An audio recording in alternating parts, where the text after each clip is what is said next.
Stanford University.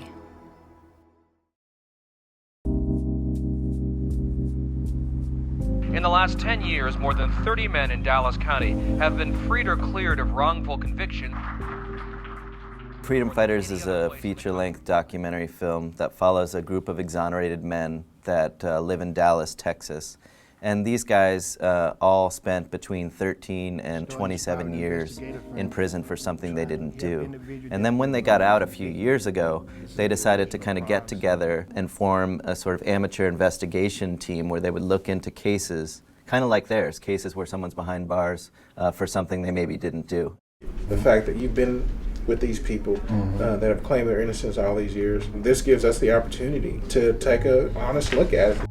What I saw was so much passion, so much motivation to kind of right the wrongs that they have experienced themselves. I was really just moved by the effort to try to free other people. What color is your car? Burgundy and white. But my license plate number was supposed to be the closest one to the person. Freedom Fighters is basically an observational documentary film, which means the process is kind of unfolding as I'm shooting, as I'm in production. I don't know where the story is going to lead. And on the one hand, that's kind of scary as a storyteller to not know where you're ending up.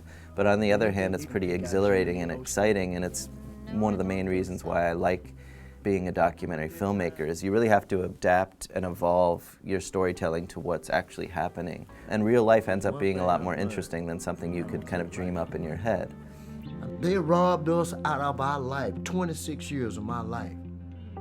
I was robbed. I guess when I think about what I want people to walk away with, I want them to have a sort of a sense for how wrongful convictions happen and maybe how they can be prevented. I just want them to meet the freedom fighters themselves. They're just amazing guys who have spent years and years in prison for something they didn't do, but are incredibly positive and wanting to use that experience to make change. So they want to actually use that experience to do some good. Now it's time for justice to be served. It's a personal mission that I'm on. Hopefully, it'll be fulfilled.